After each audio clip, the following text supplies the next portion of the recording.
Hello Mark, I'm Jessie. I'm a freshman in SUE. My student number is S04411053. The title of the speech is Feats of Memory Anyone Can Do by Foer.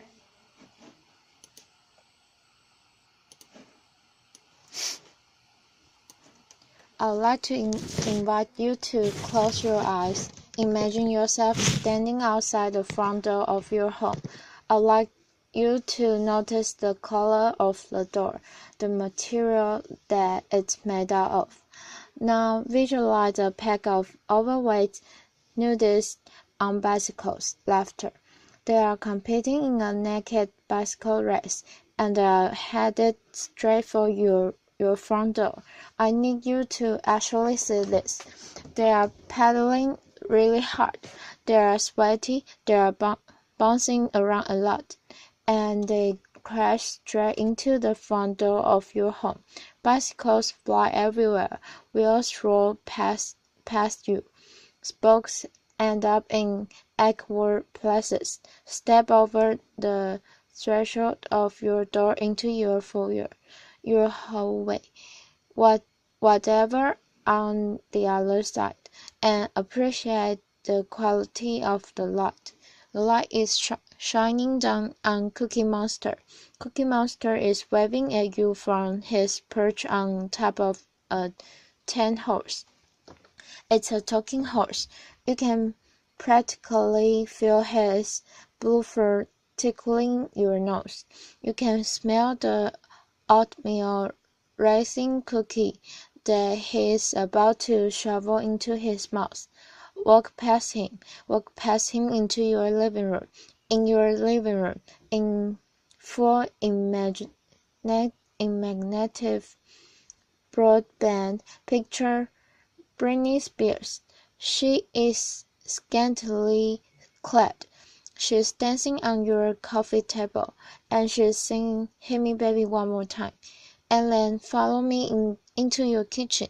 In your kitchen, the floor has been paved over with a yellow brick road, and out of your oven are coming toward you Dorothy, the Tin Man, the Scarecrow, and the Lion from The Wizard of Oz, hand in hand, skipping straight toward you.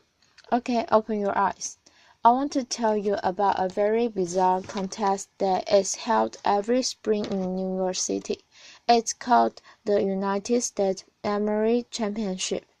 And I had gone to cover this contest a few years back as a science journalist, expecting, I guess, that this was going to be like the Super Bowl of servant. This was a bunch of guys and a few ladies, widely varying in both age and hygienic upkeep. Laughter. They were memorizing hundreds of random numbers. Looking at them just once, they were memorizing the names of dozens and dozens and dozens of strangers. They were memorizing entire poems in just a few minutes. They were competing to see who could memorize the order of a shuffle pack of playing cards in the card the fastest. I was like, this is unbelievable. These people must be freaks of nature. And I started talking to a few of the competitors. This is a guy called Ed Cook, who had come over from England, where he had one of the best trained memories. And I said to him, Ed, when did you realize that you were a servant? And Ed was like, I'm not a servant. In fact, I have just an average memory. Everybody who competes in this contest will tell you that they just an average memory. We have all trained ourselves to perform this utterly miraculous feat of memory using a set of ancient techniques invented 25 100 years ago in Greece. The same techniques that Cicero had used to memorize his speeches, the medieval scholars had used to memorize entire books. And I said, wow, how come I never heard of this before? And we were standing outside the competition hall, and Ed, who is a wonderful, brilliant, but somewhat eccentric English guy, says to me, Josh, you are an American journalist. Do you know Britney Spears? I like, what? No. Why? Because I really want to teach Britney Spears how to memorize the order of a shuffle back of playing cards on U.S. national television. It will prove to the world that anybody can do this. Laughter. I was like, well, I'm not Britney Spears, but maybe you could teach me. I mean, you've got to start somewhere, right? And that was the beginning of a very strange journey for me. I ended up spending the better part of the next year not only training my memory, but also investigating it, trying to understand how it works, why it sometimes doesn't work, and what its potential might be. And I met a host of really interesting people. This is a guy called EP. He's an amnesic who had very possibly the worst memory in the world. His memory was so bad that he didn't even remember he had a memory problem, which is amazing. And he was this incredibly tragic figure, but he was a window into the extent to which our memories make us who we are. At the other end of the spectrum, I met this guy. This is Kim Peek. He was the bassist for Dustin Hoffman's character in the movie Rain Man. We spent an afternoon together in the Salt Lake City Public Library, memorizing phone books, which was scintillating. Laughter. And I went back and I read a whole host of memory treatises written 2,000 plus years ago in Latin, in antiquity, and then later in the Middle Ages, and I learned a whole bunch of really interesting stuff. One of the really interesting things that I learned is that once upon a time, this idea of having a child displaying cultivated memory was not nearly so alien as it would seem to us to be today. Once upon a time, people invested in their memories, in laboriously furnishing their minds. Over the last few millennia, we've invented a series of technologies, from the alphabet to the score to the codex, the printing press, photography, the computer, the smartphone, that have made it progressively easier and easier for us to internalize our memories, for us to essentially outsource this fundamental human capacity. These technologies have made our modern world possible, but they've also changed us. They've changed us culturally, and I would argue that they've changed us cognitively.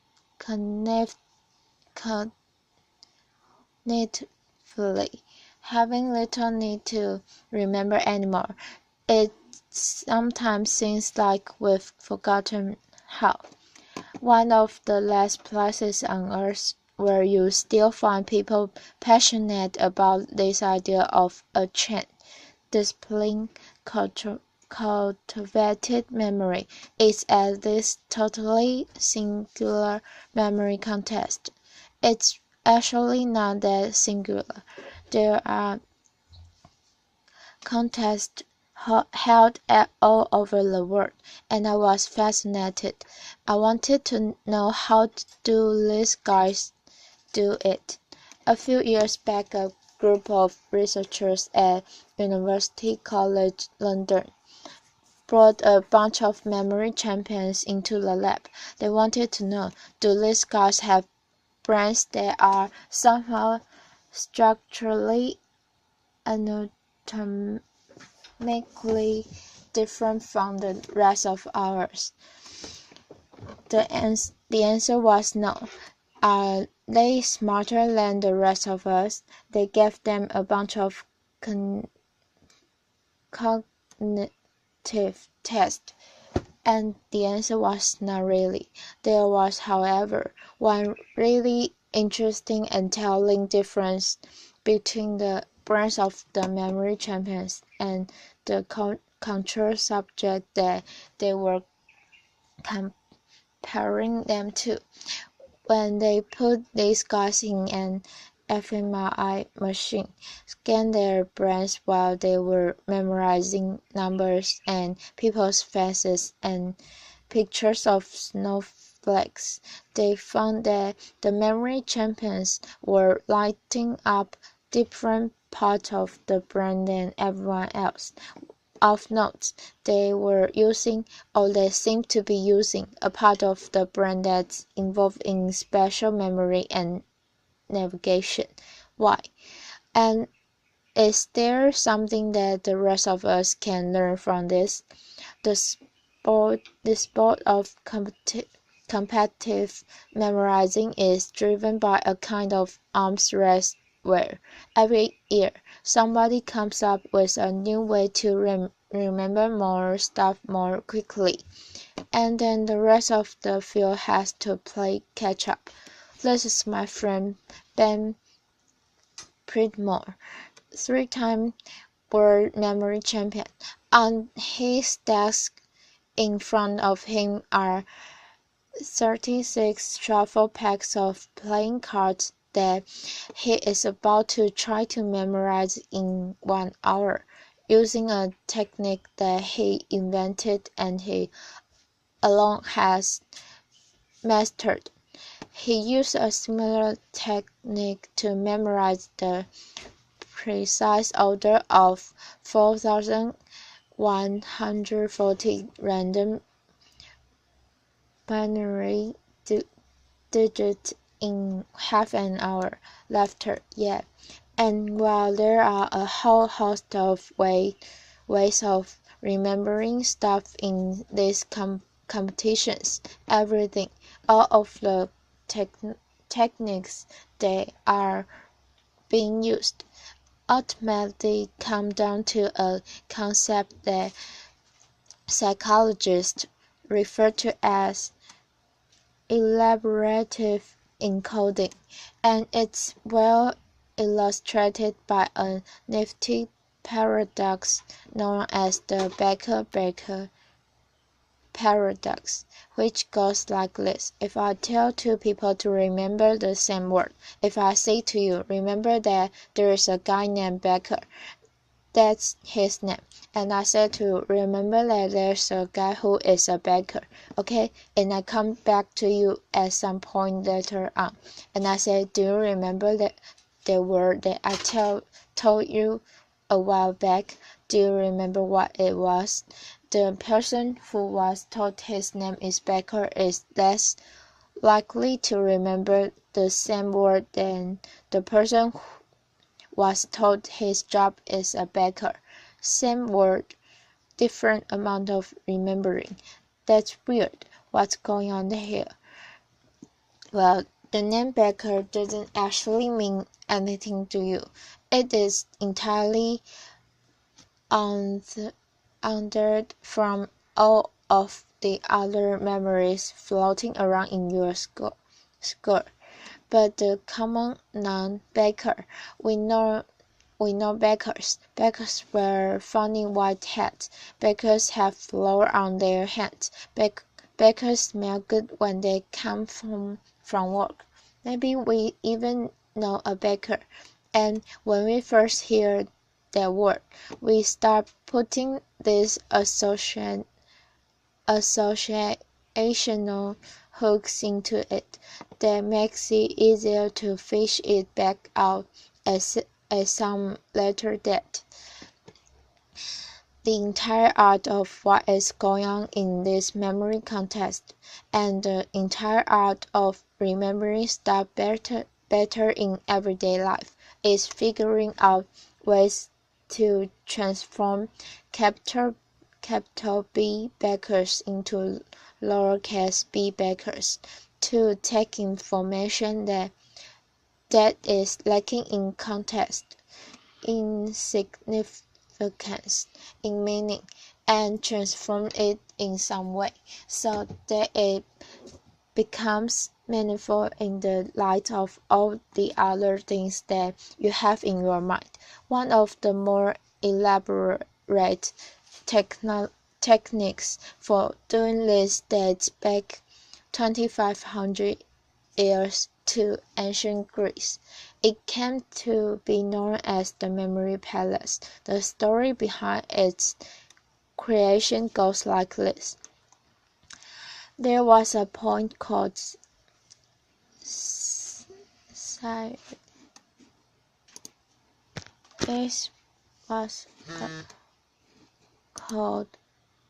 Simonides, who was attending a banquet.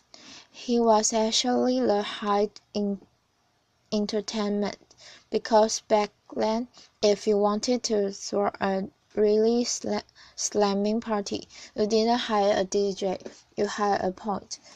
And he stands up, delivers his point from memory, walks out the door, and at the moment he does, the banquet hall collapses, kills everybody inside. It doesn't just kill everybody, it mangles the bodies beyond all recognition. Nobody can say who was inside. Nobody can say where they were sitting. The bodies can be properly buried. It's one tragedy compounding another. Simonides, standing outside, the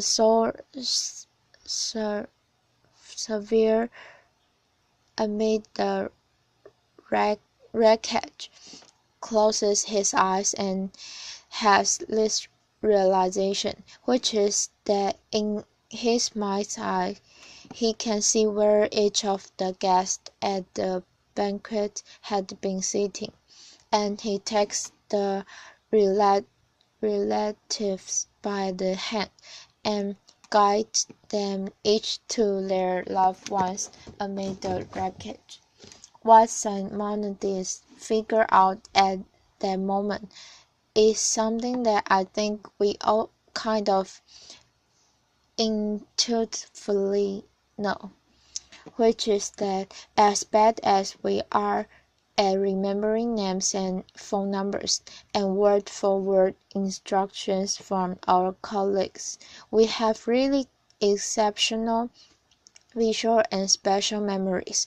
If I ask you to recount the first 10 words of the story that I just told you about Simonides, chances are you would have a tough time with it. But I will wager that if I ask you to recall who is sitting on top of a talking tent horse in your foyer right now, you will be able to see that. The idea behind the memory palace is to create this imagined edifice in your mind's eyes and populate it with images of the things that you want to remember. The crazier, weird, more bizarre, funnier,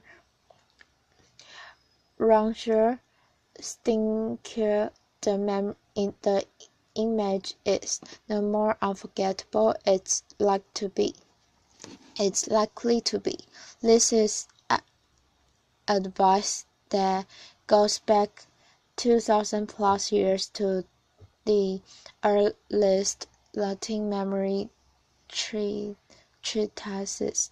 So how does this work? Let's say that you've been invited to take center stage to give a speech, and you want to do it from memory, and you want to do it the way that Cicero would have done it if he had been invited to take Rome 2,000 years ago. Laughter. What you might do is picture yourself at the front door of your house, and you come up with some sort of crazy, ridiculous, unforgettable image to remind you that the first thing you want to talk about is this totally bizarre contest. Laughter. And then you go inside your house and you will see an image of Cookie Monster on top of Mr. Ed, and that would remind you that you would want to then introduce your friend Ed Cook, and then you would see an image of Britney Spears to remind you of this funny anecdote you want to tell, and you would go into your kitchen, and the first topic you were going to talk about was this strange journey that you went on for a year, and you will have some friends to help you remember that. This is how Roman orators memorize their speeches, not word for word, which is just going to screw you up, but topic for topic. In fact, the phrase topic sentence that comes from the Greek word topos, which means place. That's a best of when people used to think about oratory and rhetoric in this sort of spatial terms. The phrase "in the first place," that's like in the first place of your memory palace. I thought this was just fascinating, and I got really into it, and I went to a few more of these memory contests, and I had this notion that I might write something longer about this subculture of competitive memorizers. But there was a problem. The problem was that a memory contest is a pathologically boring event. Laughter. Truly, it is like a bunch of people sitting around taking the SATs. I mean, the most dramatic it gets is when somebody starts massaging their temples, and I'm a journalist. I need something to write about. I know that there's incredible stuff happening in these people's minds, but I don't have access to it. And I realized if I was going to tell this story, I needed to walk in their shoes a little bit. And so I started trying to spend 15 or 20 minutes every morning before I sat down with my New York Times, just trying to remember something. Maybe it was a poem, maybe it was names from an old yearbook that I bought at a flea market. And I found that this was shockingly fun. I never would have expected that. It was fun because this is actually not about training your memory. What you're doing is you're trying to get better and better at creating, at dreaming up this utterly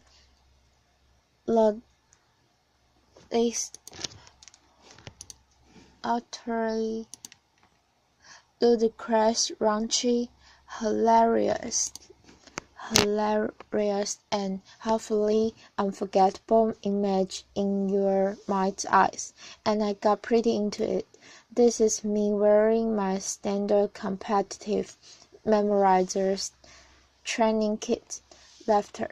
It's a pair of earmuffs and a set of safety goggles. They have been masked over except for two small pinholes, because distraction is the competitive memorizer's greatest enemy. I ended up coming back to the same contest that I had covered a year earlier, and I had this notion that I might enter it sort of as an experiment in participatory journalism. It would make, I thought, maybe a nice epilogue to all my research. Problem was the experiment when haywire. I won the contest. Laughter, which really wasn't supposed to happen. Applause. Now it is nice to be able to memorize speeches and phone numbers and shopping lists, but it's actually kind of beside the point. These are just tricks. They work because they're based on some pretty basic principles about how our brains work, and you don't have to be building memory palaces or memorizing packs of playing cards to benefit from a little bit of insight about how your mind works. We often talk about people with great memories as though it were some sort of an innate gift, but that is not the case. Great memories are learned at the most basic level. We remember when we pay attention. We remember when we are deeply engaged. We remember when we are able to take a piece of information and experience and figure out why it is meaningful to us, why it is significant, why it's colorful. When we're able to transform it in some way that makes sense in the light of all of the other things floating around in our minds. When we're able to transform bakers into bakers. The memory palace. These memory techniques, they're just shortcuts. In fact, they are not even really shortcuts. They work because they make you work. They force a kind of depth of processing, a kind of mindfulness that most of us don't normally walk around exercising, but there actually are no shortcuts. This is how stuff is made memorable. And I think if there's one thing that I want to leave you with, it's what EP, the amnesic who couldn't even remember he had a memory problem, left me with, which is the notion that our lives are the sum of our memories. How much are we willing to lose from our already short lives by losing ourselves in our Blackberries, our iPhones, by not paying attention to a human being across from us who is talking with us, by being so lazy that we're not willing to process deeply. I learned firsthand that there are incredible memory capacities latent in all of us, but if you want to live a memorable life, you have to be the kind of person who remembers to remember. Thank you. Applause.